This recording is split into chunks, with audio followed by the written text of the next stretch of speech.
그 다음에 보시면 Piece of Puzzles라는 그런 챕터가 있거든요. 그 챕터를 이렇게 보시면은 요 챕터는 제가 보기에는 그 1920년대에 텔레비전 테크놀로지를 위해서 활동하는 사람들이 그 이렇게 제각기 한 활동을 조금씩 소개하는 챕터입니다. 어, 이때 이 처음에 나오는 걸로 이제 그 얘기되는 걸로는 1922년에 포드 자동차에서 모델 T라는 자동차를 만들어서 개발해서 팔죠. 그죠? 그리고 요 자동차는 여러분들 이전에는 여러분들 자동차가 상류층의 계급의 소유물이었습니다. 그래서 너무 비싸서 사람들이 살 수가 없는 거였는데 이 포드라는 사람이 대량 생산을 통해서 자동차 값을 한없이 다운시킬 수 있다. 그걸 믿고서 그렇게 저기 뭐라 그러죠? 지금의 어셈블리 라인을 만들어서 자동차를 대량 생산하면서 그러면서 자동차를 값을 낮춰서 대중들이 자동차를 소유할 수 있도록 한 그런 미국의 기업인 중에 한 사람입니다. 이 사람이 유명한 것은 우리나라 삼성과 같죠. 그죠? 삼성이 지금은 그렇지 못하는데 삼성이 옛날엔 그랬어요. 그죠? 뭐냐 하면은 회사에 들어오는 노동자들이 노조 활동을 안 해도 될 정도의 월급을 지불을 했습니다. 그래서 이 포드 회사에서 다니는 노동자라면은 중상류 계급의 사람들이 블루 칼러지만 이렇게 될 수 있었습니다. 그래서 여기 회사에 다니는 사람들은 자동차도 소유하고 집도 소유하고 집에 있어야 될 그 어플라이언스 있죠, 그죠? 가전제품 뭐 이런 것들도 소유하면서 가족들 부양하고 자식들 교육시키고 이런 걸로 이렇게 살 수 있도록 그렇게 한 회사로 널리 알려져 있습니다. 포드 모델 T, 그죠? 그 자동차를 만들었다 그러는데 지난 시간에 선생님이 인트로덕션 시간에 그 오제이 심슨이라는 사람이 그죠? 오제이 심슨이라는 사람이 포드 브론코를 타고 도망갔다고 이렇게 도주했다고 이렇게 얘기했잖아요. 그죠? 그래서 선생님이 그걸 이렇게 치면은 여기 나옵니다. 그래서 요거를 잠시만 볼까요? 선생님이 멘트를 하면은 소리가 옮겨서 the intersection of the 5 and the 91 freeway. One thing we have been noticing, again, it's a very slow pursuit followed by numerous highway patrol vehicles, but because of the intensity, it seems like people have heard about what's going on, and all the overpasses that we've seen have been lined with cars.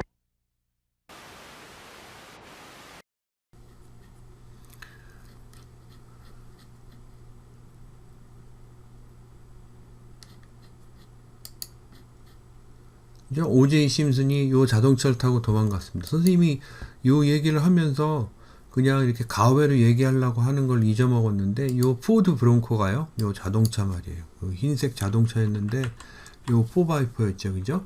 요 자동차가 오제이 심슨이 타고 그러고 나서 몇 년 있다가 단종이 됐습니다. 그래서 안 만들어지다가 올해인가요?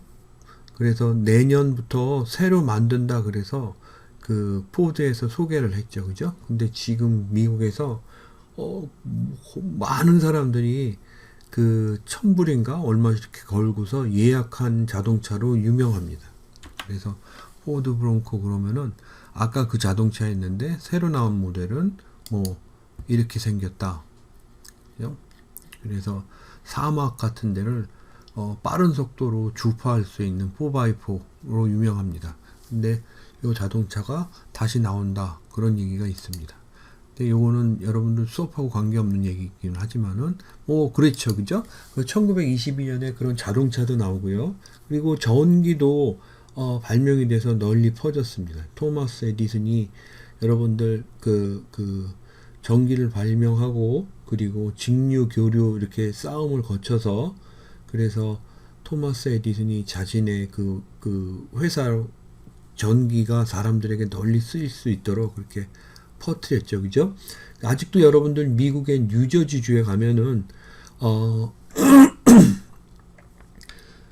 뉴저지 주립대학교가 있거든요. 러커스 대학교라고, 러커스 유니버시티라고 있는데, 그 러커스 유니버시티 바로 북쪽에 보시면 조그만 타운이 있습니다. 그 타운 이름이 에디슨입니다. 토마스 알바 에디슨 그 이름을 따서 만든 회사입니다. 근데 아무튼 1920년대 전기가 널리 이렇게 퍼지게 됐고, 그리고 벨과 같은 사람이 전화기도, 그죠? 그리고 포노그래프, 그 다음에 모션 픽처 카메라, 뭐 이런 것들이 계속 쏟아지는 그런 시기가 1920년대였습니다. 그래서 여기 보면은 포노그래프가 뭐냐 하면은 축음기 이야기하는 겁니다. 우리나라 말로, 옛날 말로 하면 전축, 그죠? 그래서 턴테이블 같은 걸로 음악 듣는 거 이야기합니다. Inventions like the phonograph and the motion picture camera were the result of a little science and a lot of ingenuity. Men without 그죠? 그런 것들이 1920년대 널리 이렇게 퍼져 있었고, 이때 이런 테크놀로지, 이런 것들로 널리 알려진 사람이 토마스 앨바 에디슨 같은 사람, 그죠? 토마스 앨바 에디슨 뭘로 유명하죠? 여기에 보시면은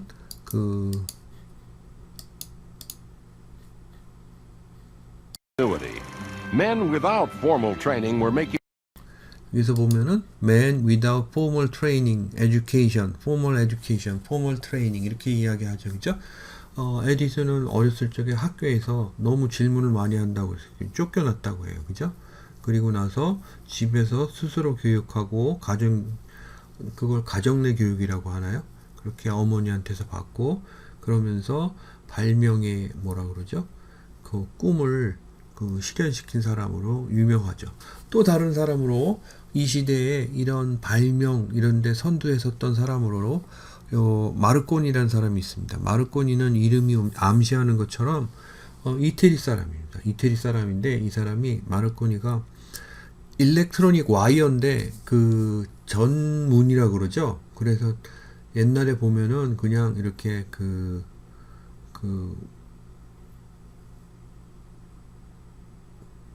간단한 뭐 이렇게 결혼 축하 메시지나 뭐 이런 것들을 전보를 통해서, 전보라는 테크놀로지를 통해서 사람들에게 이렇게 전해주고 뭐 이런 게 있었습니다. 여러분들 지금 안 믿겨지겠지만은 그때는 와이어레스, 그러니까 선 없이 메시지를 이렇게 보내는 거, 뭐 이런 것들이 흔한 테크놀로지가 아니라서 가격도 비쌌고, 그래가지고서 돈을 많이 내고 한자에 얼마 해서 이렇게 보냈습니다. 그래서 결혼 뭐 요렇게 세자 한번 보내도 얼마, 막 이런 식으로 이렇게 했는데, 그 테크놀로지를 만든 사람이 마르코니라는 사람입니다. 이 사람은 이태리 사람인데 이태리에서 만들었어요. 그리고 이태리에서 이렇게 보니까 비록 자기가 만들고 그리고 특허를 냈지만은 이태리에서 사업이 될 것 같지 않으니까 영국으로 옮겨갔어요. 그래서 영국에서 다시 특허를 냈어요. 근데 영국에서도 사업이 자기 생각만큼 되지를 않을 것 같으니까 다시 미국으로 옮겨갔습니다. 그래서 미국의 사업소를 냈죠. 그죠? 그래서 마르코니 컴퍼니를 낸 다음에 거기서 전신 회사를 이렇게 한 거죠. 그죠? 이때 이 사람이 뭘로 유명하냐면은 여기에는 안 나오는데요. 근데 후에 이렇게 나올 텐데, 데이비드 사르노프라는 꼬마 아이 있습니다. 10대, 아주 10대 초반이에요. 그러니까 학교도 다 다니지 않는 그런 아이를 자기 심부름꾼으로, 메신저 보이라고 심부름꾼으로 써서 이렇게 쓰다가 이 아이가 똑똑한 걸 보고 학력하고 관계없이 계속 승진을 시켜줘서 이 사람이 전국에는 미국 라디오와 텔레비전 이렇게 기술이 안착하는데 역할을 하는 사람으로 크게 됩니다. 그 사람 이름이 데이비드 사르노프라는 사람인데, 그 사람을 고용한 사람으로 잘 알려져 있습니다. 그 텔레그램은요, 여기 있는 전신 정보, 요거는 글자를 와이어레스로 보내는 거죠. 그죠? 그런데 이제 중국에 그거를 보이스를 와이어레스로 보내는 거, 이렇게 해서 그게 라디오 테크놀로지 발전하고, 라디오 테크놀로지 발전한 상태에서 다시 아까 이야기했던 데이비드 사르노프가 이 회사를 이어받았다고 하기에는 좀 그렇지만은 아무튼 더 발전시켜 가지고서 텔레비전이 이렇게 기술이 발전되도록 그렇게 한 걸로 잘 알려져 있습니다. 또 여기 241초 무렵에 이렇게 보시면은 드포레스트라는 사람에 대한 이야기가 나오죠. 그죠? In 1908, that's exactly what inventor Lee DeForest did. He broadcast the first human voice from the Eiffel Tower. 이 사람은 사람 목소리를 처음으로 브로드캐스팅한 사람으로 알려져 있습니다. 1908년에 에펠탑에서 그 사람 목소리를 브로드캐스팅한 걸로 알려져 있죠. 그죠? 그리고 이 사람이 만든 걸로 오디언 튜브, 그래서 오디오 튜브인가 오디언 튜브인가 그럴 거예요. 그래서 그 소리 내는 튜브, 그죠? 그런 걸 이렇게, 그래서 휴먼 보이스 패턴을 캡처해 가지고 그거를 에어웨이브, 그러니까 공중으로 이렇게 전파하는 것, 트랜스미트하는 그런 테크놀로지로 유명합니다. 여러분들 오디언 튜브 이랬는데 유튜브가 어디서 나왔는지 이제 알겠죠, 그죠? 그리고 258초쯤에 보면 파일로 판스워스라는 사람에 대한 이야기가 나옵니다. 요 가운데 이름이 T로 시작하는 거라서 PTF 이렇게도 많이 불리는데, 이 사람은 뭘로 유명하냐면은 이 사람도 공부를 거의 뭐라 그러죠? 독학하다시피 그렇게 했습니다. 물론 대학 교육을 자기가 가지고 있는 지식을 바탕으로 받기는 했지만은 10대 아주 어렸을 적 나이에 일렉트로닉스라는 그걸 수소 자습한 다음에 그걸 바탕으로 텔레비전이 가능하겠다는 것을 학교 선생님한테 설명을 합니다.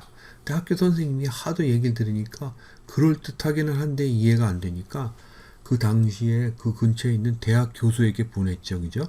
근데 교수가 그 얘기를 듣고 일리가 있는 얘기다 이렇게 해서 되게 신기했습니다. 그런데 그렇게 설명했던 그 사실이 있죠. 그죠? 그 사실이 나중에 이 사람이 텔레비전에 대한 페이턴트, 그 특허를 받는데 도움이 된 걸로 굉장히 유명합니다. 보시면 It was into this exciting world of invention that a 14-year-old boy came along who would become critical to the development of television. On a remote farm in Beaver, Utah, a Mormon schoolboy dreamed of taking DeForest's work a step further. Philo T. Farnsworth had no formal training in the new field of electronics, but as a teenager, he was destined to change the 20th century.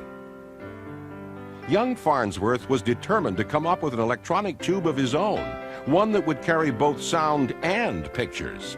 Reading scientific journals by candlelight, he worked late into the night in an attempt to decode the complex phenomenon of particle physics.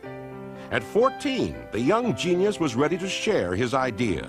While the other kids brought cut and paste objects to show and tell, Farnsworth 여기서 보이는 요 스케치가 그 선생님에게 자기가 가지고 있는 비전을 설명할 때 쓴 그 스케치입니다.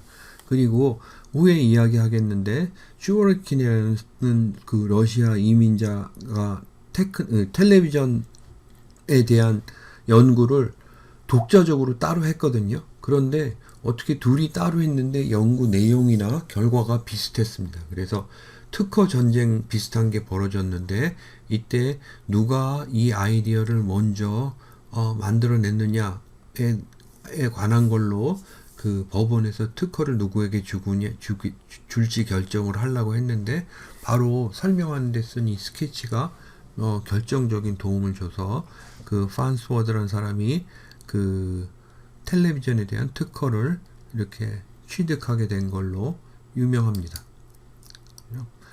근데 아무튼 그 에디슨이라는 사람, 마르콘이라는 사람, 그리고 디프로스트라는 사람, 그 다음에 판스워드라는 사람, 그죠? 그런 사람들이 이렇게 있습니다. 이 판스워드라는 사람은 자기가 가진 그 재능으로 그 특허를 받고는 그렇게 했지만은 미국 라디오 산업이나 텔레비전 산업이 널리 퍼지도록 하는 데는 그렇게 크게 기여할 수가 없었습니다. 왜냐하면은 밑에 이야기하는 데이빗 사르노프라는 사람이 기업가 마인드가 굉장히 셌거든요. 근데 이 판스워드라는 사람은 기업가 마인드보다는 스스로 독학해서 이렇게 발명가 마인드가 강해서 그 라디오와 텔레비전 테크놀로지에 대한 온갖 글로리어스한 그죠? 그런 어떤 수식이나 어떤 뭐 이런 것들이 사르노프의 공으로 많이 간 경향이 있습니다. 근데 아무튼 그 텔레비전을 처음 생각해내고 그 다음에 그걸 실현에 옮긴 걸로 유명합니다.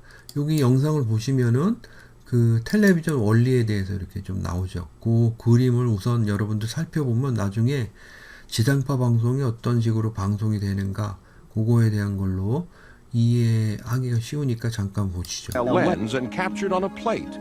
The image on the plate would be scanned by a beam of lightning-fast electrons emanating from a cathode ray tube. Electrons would bounce back off the plate, representing light and dark areas of the image. The electrons in the tube would be converted into an electric impulse, which could then be sent to a transmitter and out over the airways. This image would, in turn, be carried to a receiver. The image or signal would be amplified and beamed onto the inside of the chemically treated tube, in much the same way it had been captured. This was the televised image. But television would take a long, difficult journey from the drawing board to the living room. Unfortunately, Philo Farnsworth would have to wait to prove his theory. 여기서 보시면은 텔레비전 테크놀로지의 원리에 대해서 이렇게 보여주죠. 그죠? 요거를 잠깐 설명을 해드리면은, 이 설명에서 이렇게 보시면요. 요게 있었습니다. 이렇게 해서 선생님이 이 사람이 직접 그렇게 이야기는 하진 않지만 엔코딩 하는 게 이렇게 있습니다. 그래서 방송 신호를 잡아서 그걸 녹화해서 그 다음에 그래서 그거를 동영상으로 만드는 거죠. 그죠? 그래서 그거를 방송 신호 녹화를 해서 동영상으로 만든 거를 방송 신호로 바꿔가지고 트랜스미트해서 널리 이렇게 퍼지면은 이게 텔레비전 세트로 이렇게 가서 그죠? 그렇게 해서 여기 텔레비전 세트로 가면은 이게 디코딩 되는 거죠. 그죠? 그래서 텔레비전 세트로 이렇게 나온 겁니다. 그래서 인코딩 해서 그 녹화 그 장면이 있으면 이거를 브로드캐스팅 시그널로 이렇게 바꿉니다. 바꾼 다음에 그 시그널을 공중에다가 이렇게 뿌리면은 약하기 때문에 앰플리파잉을 해요. 앰플리파잉을 하고 그 다음에 그거를 뿌리면은 이제 텔레비전을 이렇게 하면은 보통 여러분들 지금은 안 쓰지만 안테나가 있습니다. 그 안테나가 신호를 받아서 그 신호가 실내에 있는 텔레비전으로 가면 텔레비전 안에 신호가 이렇게 그걸 디코딩을 한다는 얘기죠. 그래서 인코딩 하는 거나 디코딩 하는 거나 원리가 비슷하다 하는 얘기가 거기 있었습니다. 선생님이 디코딩 하는 걸로 이렇게 얘기를 해볼게요. 이렇게 있으면은 옛날에는 여러분들 지금 텔레비전은 얇죠. 그죠? 깊이가 없죠. 근데 옛날에는 여러분들 보질 못했을 거예요. 근데 이런 텔레비전이 이렇게 생겼습니다. 이게 플라스틱이에요. 그리고 여기가 이렇게 베젤이 있어서 여기가 이렇게 유리입니다. 근데 유리를 이렇게 드러내면은 이런 식으로 이렇게 관식으로 요걸 튜브죠. 그죠? 그래서 여러분들 왜 동영상 만드는 그런 사이트를 유튜브라고 했느냐 그러면 이렇게 텔레비전 튜브 그거 때문에 그렇게 말이 만들어진 겁니다. 근데 여기에 총이 있어요. 이렇게. 그래서 일렉트로닉 펄스를 쏘는 총인데 이게 신호를 받으면요. 그러니까 여기서 이렇게 디코딩 할 수 있는 방송 신호를 이렇게 받으면은 이거를 소리는 소리대로 가지만은 영상은요. 여기서 이거를 위에다 이렇게 쏩니다. 이게 쏘는데 어떤 식으로 쏘냐 하면은 이거를 앞쪽으로 돌려놓으면요. 그럼 텔레비전 화면이 이런 식으로 이렇게 나오겠죠. 그죠? 그리고 여기가 이렇게 베젤이 있으니까 이런 식으로 있으면은 여기서 이렇게 쏘면요. 요거를 그냥 한 점을 이렇게 쏘는 게 아니라 이렇게 줄로 쏩니다. 그래서 이런 식으로 쏩니다. 그리고 또 이렇게 쏩니다. 그리고 이렇게 쏩니다. 그리고 또 이렇게 쏩니다. 이렇게 쏘고 이렇게 쏘고 요거를 말이에요. 몇 번을 쏘냐 하면은 요 줄이 450번. 여러분들 원래 처음엔 450번이었습니다. 이게 480번이 되고 나중에 이게 지금은 1080번이 되고 이렇게 되지만은 근데 450번을 이렇게 쏩니다. 그러면은 450번을 한번 쏘면은 요게 한 픽처예요. 그죠?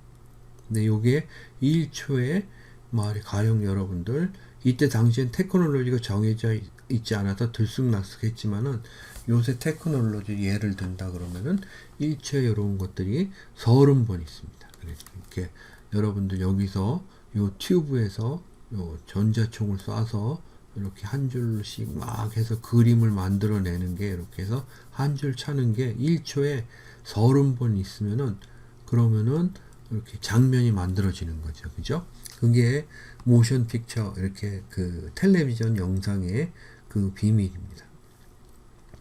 그 이야기를 이렇게 하는 겁니다. 그래서 여기 있는 요거를 이렇게 그 총이죠. 일종의 총인데 이렇게 쏘는데 흑백은 그냥 처음에 이렇게 쐈다가 나중에 칼라는 요거를 RBG 그래서 이렇게 삼원색으로 나눠 가지고 쏘면서 칼라를 만들어내고 그랬다 이렇게 할 수 있습니다. 근데 아무튼 요렇게 요걸 주사선이라고 그러거든요. 그래서 480개 주사선 이렇게 있는 걸로 텔레비전 이야기할 적에 이렇게 가로 픽셀에 대해서는 이야기를 안 하고 세로 라인에 대해서 이야기를 많이 해서 1080 뭐 이런 얘기 많이 하죠. 720 이런 식으로 이야기 많이 하죠. 그 전통이 여기에 있습니다. 이렇게 가로를 따지는 게 아니라 세로로 몇 줄이 이렇게 되느냐 이렇게 되는 걸로 합니다. 여러분들 나중에 요 웹사이트에 보시면은 이렇게 해서 만들어진 인형 이미지가 이렇게 있는데 그 인형 이미지를 보시면요. 그러면은 이런 식으로 이렇게 돼 있어요. 이게 브라운관이면은 인형 얼굴이 이렇게 있잖아요. 그죠? 그래서 이렇게. 그런데 여기는 허예요. 아, 여기가 어두운가? 여기가 위가 어두워요. 그죠? 그리고 밑에는 밝아요. 그죠? 한 인물을 이렇게 인형을 그 캡처해서 그림으로 이렇게 브라운관에서 나오는데 어디는 어둡고 어디는 밝고 이렇게 그렇거든요. 그 이유가 뭐냐면은 여기 브라운관에 요걸 브라운관이라고 그러거든요. 그런데 요 처음에는 튜브라고 불렀죠. 그죠? 그런데 요걸 그 사용하기 좋게 만든 사람이 독일의 브라운이라는 사람이 개발한 게 나중에 널리 쓰여서 그 현대에는 브라운관이라고 이렇게 많이 불렸습니다. 그런데 아무튼 이 튜브에서 총으로 이렇게 쏘는 게 있잖아요. 그죠? 이렇게 쏘면은 여기가 그 발광이 돼서 그렇게 해서 이미지가 나오는 겁니다. 그래서 여기는 어둡고 여기는 밝고 어둡고 밝고 어둡고 밝고 하면서 이렇게 사람 얼굴이 그려지게 되는 거죠. 그죠? 어둡고 밝고 하면서 이렇게 그려지면은 여기에서 총이 전자 빔이 빵 쏘면서 여기서 빛이 이렇게 가면서 쏘는 거잖아요. 그죠? 그런데 이 총이 쏘는 게 이렇게 해서 밑으로 내려갈 쯤 되면은 위가 그 발열한 게 이제 사라지는 거예요. 그래서 위가 껌껌해지고 아래는 환하고 그리고 다시 가면 위가 환해지고 아래는 어두워지고 그래서 펄럭펄럭 되는 그런 이미지를 보게 되는 경우가 많았습니다. 그게 나중에 이렇게 나올 겁니다. 근데 아무튼 요게 텔레비전의 이렇게 기술에 대한 그 이야기죠. 그죠? 그래서 프린시플 오브 텔레비전 그러면 요 원리가 여기 있는 이 원리를 말합니다. 인코딩도 마찬가지입니다. 그래서 사람 그 카메라를 이용해서 사람을 이렇게 하면은 그게 이런 식으로 그 인코딩이 된다는 이야기죠. 그죠?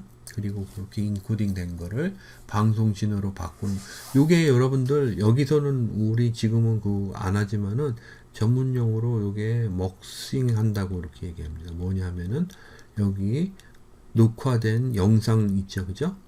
영상을 방송 신호로, 그래서 널리 브로드캐스팅 할 수 있는 신호로 바꾸는 거를 먹싱 한다 그래요. 그래서 그 먹싱 할 수 있는 기계를 먹서라고 부르죠, 그죠? 그 먹싱을 해서 방송 신호로 바꾼 후에 앰플리파잉을 해서, 앰플리파잉 한 거를 여러분들 여기 동영상에서 나온 것처럼 이런 커다란 탑이 있죠, 그죠? 이 탑으로 이렇게 해서 보내는 거죠, 그죠? 그러면 텔레비전 안테나가 그게 얻어 걸리면 디코딩을 해서 이렇게 화면 나오고, 그 다음에 소리 나오고, 그죠? 여기 작은 스피커가 있으면 여기로 소리, 이렇게 디코딩한 소리가 나와서 소리와 화면이 같이 나오게 되는 겁니다. 근데 아무튼 요게 텔레비전 원리라고 볼 수 있습니다. 그 다음에 데이비드 사르노프라는 사람에 대한 이야기가 나옵니다. 데이비드 사르노프는 아까 이 위에서 이야기한 마르콘이라는 사람 밑에서 일할 때가 몇 살이었냐면 14살이었습니다.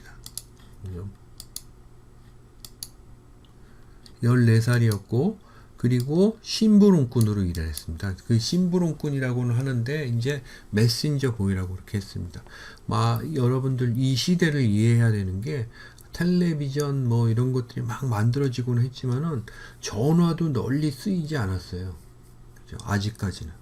그러니까 회사에서 어느 부서에서 누구에게 무슨 이야기를 해야 되겠다 이래서 되게 유용한 게 뭐냐면은 메신저 보이를 두고 가서 이 얘기 전해주고 와. 그리고 어떤 걸 받아와. 이러는 거였습니다. 그런데 쓰인 메신저 보이로 데이비드 사르노프라는 러시아 이민 소년을 마르코니가 쓴 거죠. 그죠? 근데 이 데이비드 사르노프가 이 초절정 기술 회사죠. 그죠? 그 전신 회사에서 사장 밑에서 일을 하다 보니까 이 사람이 너무 멋있는 거예요. 그래서 일종의 아이콘이 됐습니다. 이 사람 아이돌라이제이션이라고 그러죠. 그죠? 우리 요새 아이돌 보듯이 그 우러러 보게 된 겁니다. 그래서 이 사람이 데이비드 사르노프라가 뭐가 유명하냐면은 이렇게 마르코니하고 똑같이 모자, 그죠? 그 다음에 요거 케인, 지팡이, 요렇게, 그리고 양복, 요렇게 해가지고서 같이 이렇게 다니는 걸로 굉장히 유명합니다.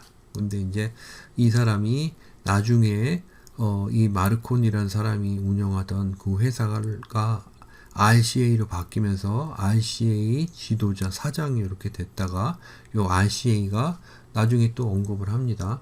NBC라는 라디오 텔레비전 방송국으로 바뀌면서 거기 사장이 되고 이렇게 됩니다. 그런데 이 라디오가 만들어지고 이게 널리 퍼지도록 하면서, 그러면서 라디오를 우리가 지금 알고 있는 방송 있죠, 그죠? 브로드캐스트. 그래서 여러분들 이렇게 보면은 라디오 보면 이렇게 그 편성표가 있죠. 그래서 라디오 스케줄이 쭉 있잖아요, 그죠? 그리고 그 스케줄을 이렇게 보면은 뭐 뉴스, 그 다음에 아침 드라마, 그 다음에 여기 사이에는 광고, 뭐 이런 것들 있잖아요, 그죠? 그리고 이런 것들을 라디오 스튜디오에서, 방송국 스튜디오에서 이렇게 작성을 한다.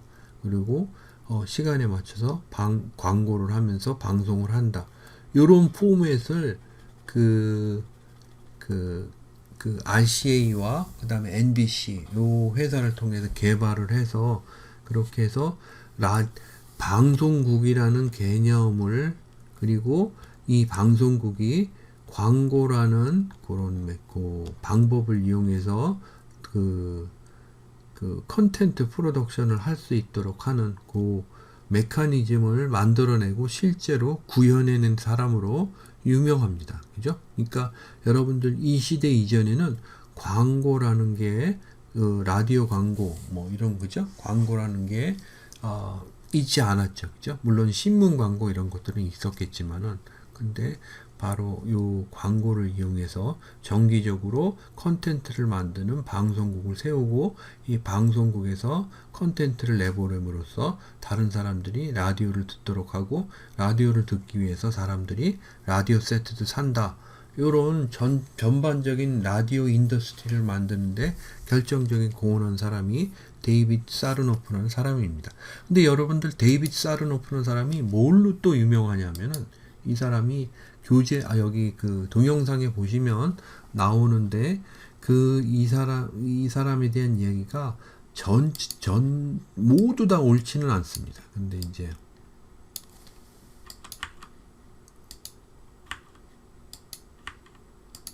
GUO 얘기를 할게요.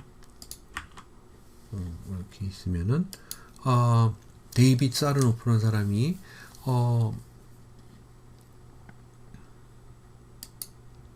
약간 이 사람 자체가 가지고 있는 어떤 특성 때문에 과장이 있었다 이런 이야기를 하는데 1912년에요. 그러니까 여러분들 20년대 막 라디오 테크놀로지 막 발전하기 전에 아주 어렸을 적의 이야기죠. 메신저 보이인가 뭐 그걸로 이렇게 와서 일을 하고 한 뭐 1, 2년 그 사이 그 터울이겠죠. 그죠? 그때 무슨 일이 있었냐면은 4월 12일에 여러분들이 잘 알고 있는 타이타닉호 있죠. 그죠? 미국의 언싱커블이라고 하는 그 유람선 있잖아요. 그죠? 요 유람선 굴뚝에 이렇게 있는 유람선이죠. 여러분들 영화 보면 기억하세요? 여기가 이렇게 나중에 요게 배가 반동강 나죠. 그죠? 두동강 나고 막 그래가지고 거의 모든 사람이 죽고 막 그런 비극이었습니다. 그런데 요 타이타닉호가 구조 신호를 SOS 신호를 전신으로 이렇게 보내는데 그거를 전신 리시빙 그 룸에 이렇게 있다가 받아서 3일 밤을요. 그죠? 3nights라고 그러죠. 내일이 움직이지도 않고 주위에서 갖다 주는 밥을 먹으면서 그러면서 주위에 있는 선박들에게 경고도 하고 그리고 뭐 이렇게 도울 수 있으면 도울 수 있도록 그렇게 좌표도 알려주고 와 이렇게 하는 걸로 3일 이렇게 센 걸로 유명합니다. 그죠? 그래서 여기 이 사람이 릴레이 스테이션에 이렇게 있었고 이때 뉴욕 오피스에 있었는데 그 타이타닉호의 재난 신호를 받고서 3일 밤을 계속 일을 했다. 막 이런 걸로 유명합니다. 근데 여기 이제 사르노프가 일을 하는 그 사진이죠. 그죠? 그래서 요걸로 유명한데 이 사람이 요거가 이렇게 있는데 뭐라 그러죠? 뭐 반은 사실이고 반은 사실이 아니다. 뭐 이렇게 사람들이 이야기를 합니다. 근데 이 사람이 뭘로 그래도 이거는 인정한다. 이게 뭐냐면은 자신이 가지고 있는 어떤 아이디어나 아니면 업적 혹은 회사가 프로모션 해야 되는 거 있죠. 그죠? 이런 것들을 잘 정리를 해가지고 사람들에게 주입하는 걸로 유명했습니다. 그래서 요거 자신이 이런 일을 했다. 이렇게 이야기한 것도 그런 의미에서 널리 알려지게 된 거겠죠. 그죠?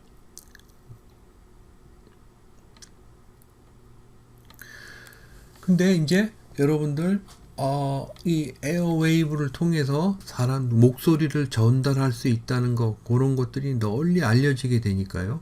그죠? 이게 이제 널리 알려지게 되니까 초기에는 말이에요. 뭐라 그러죠? 요 라디오가 말입니다. 라디오가 이렇게 보시면은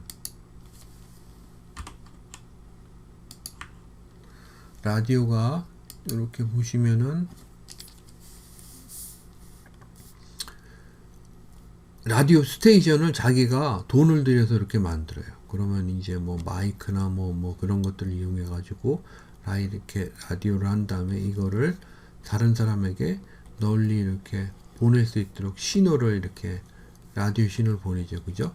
그러면 라디오 세트를 가지고 있는 집에서 라디오 신호를 받아서 똑같이 디코딩을 해서 소리를 듣는 겁니다. 그죠?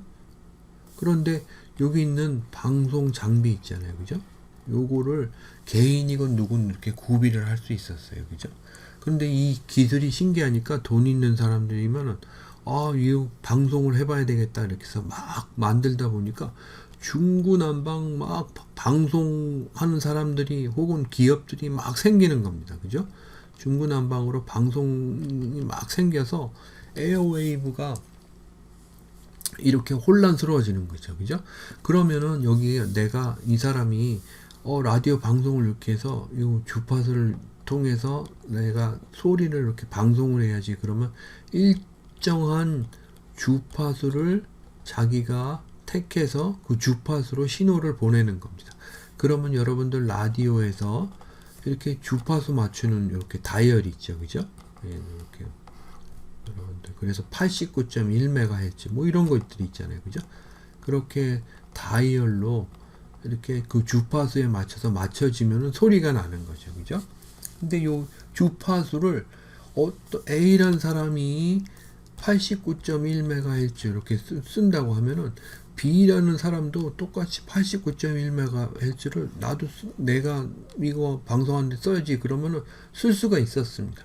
그러면은 요 디코딩하는 라디오 세트는 두 개의 방송을 들을 수 있어야 되잖아요. 그런데 동일하기 때문에 그렇지는 못하고 이 방송 보내는 신호 있잖아요. 그죠? 요 신호가 둘 중에 어느 게 더 세냐 그거에 따라서 이 라디오 세트가 소리를 듣는 거예요. 그죠? 그래서 A 기계가 방송 신호가 더 셌다 그러면 여기에 A 방송 내용이 나옵니다. 그죠?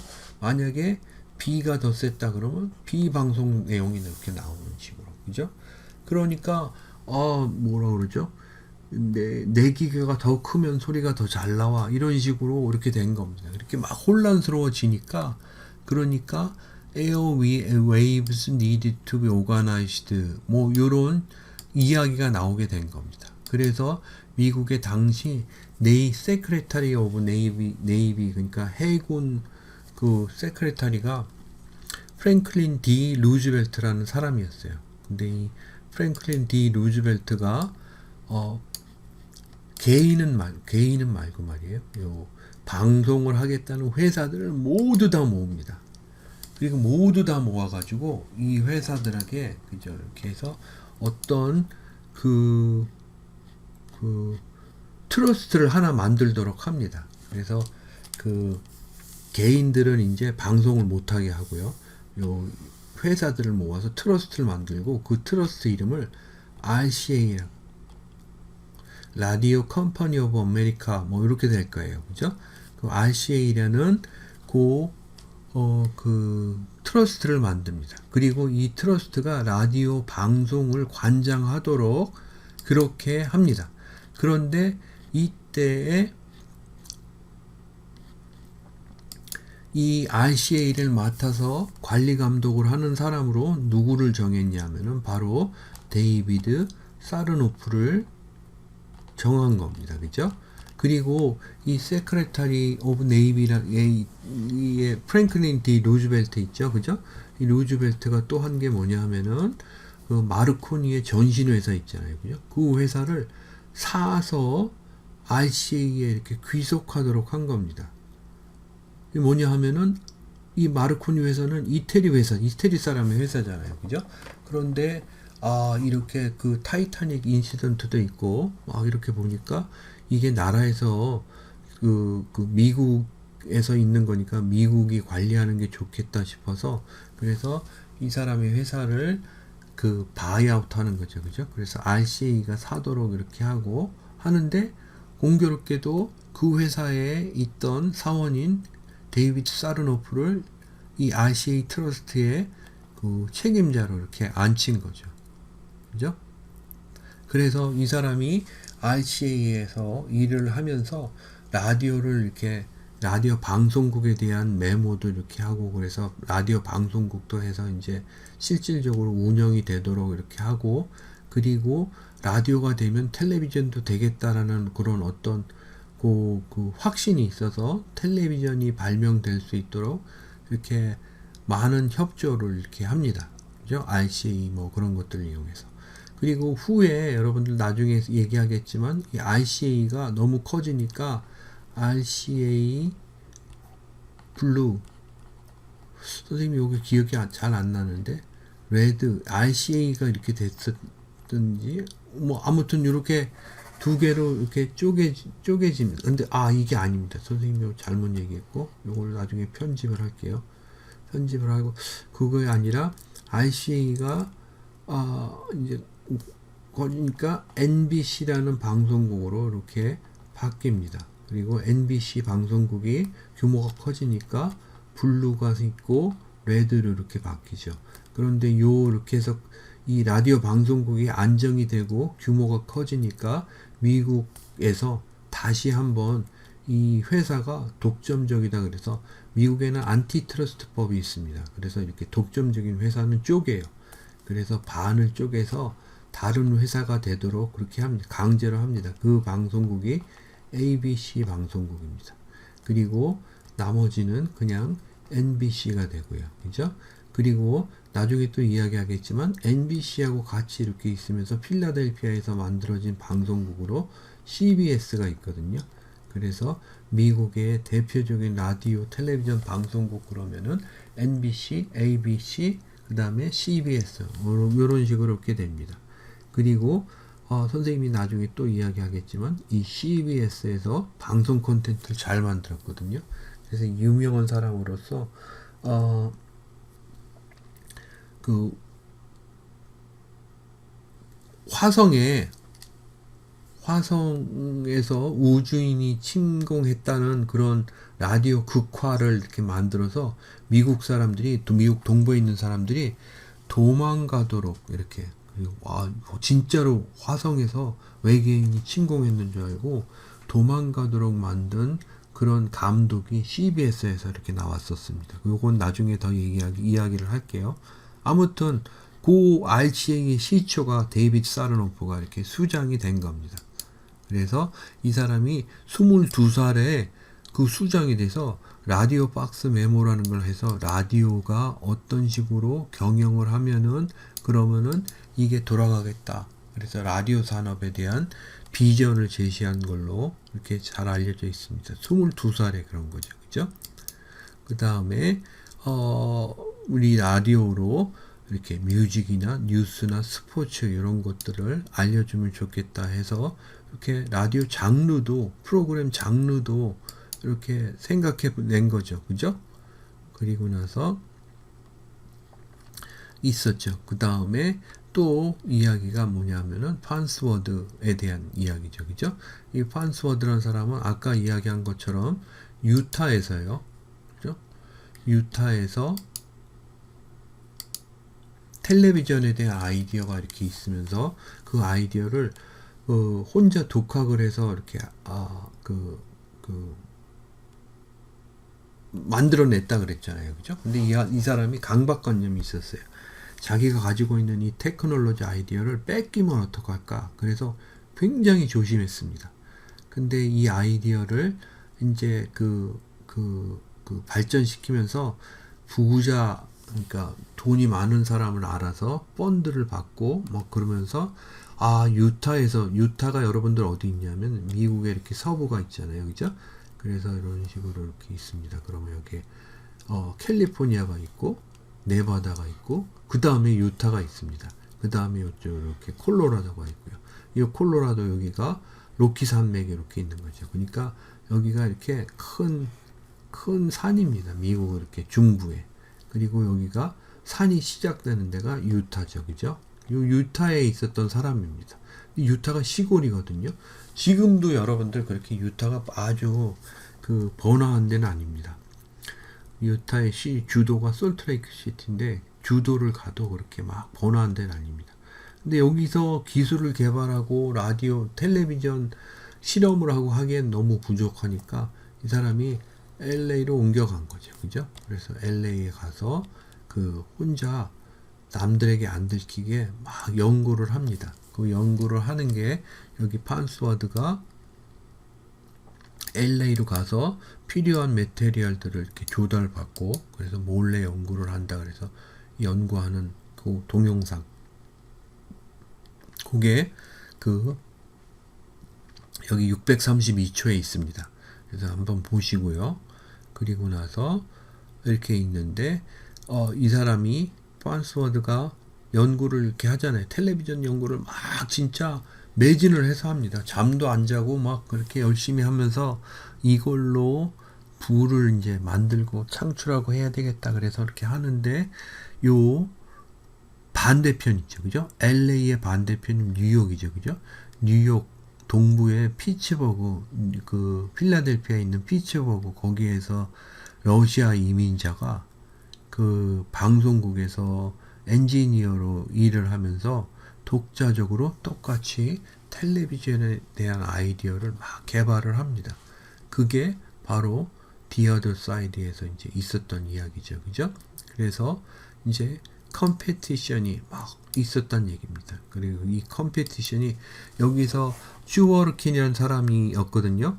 이 사람이 웨스팅하우스라는 그 회사에서 텔레비전에 대한 실험을 막 하다가 회사가 그 뭐라 그러죠? 지원을 많이 안 해주니까 나중에 사르노프 그 RCA 회사로 옮깁니다. 그래서 MBC 방송국에서 텔레비전 방송 그거를 그 기술 개발하고 고문하는 걸로 그 일을 하게 되죠. 그러니까 NBC와 그리고 서부의 판스워드 개인 그리고 개인이 만든 회사 간의 그 기술 전쟁이었죠. 그죠? 기술 지식 전쟁이었죠. 이런 일들이 일어나게 됐다라고 이렇게 보는 게 여기에 있는 요 챕터, 그죠? 여기서 Piece of Puzzles 하는 그 챕터의 대강의 내용입니다. 그리고 다른 이야기는 또 이어서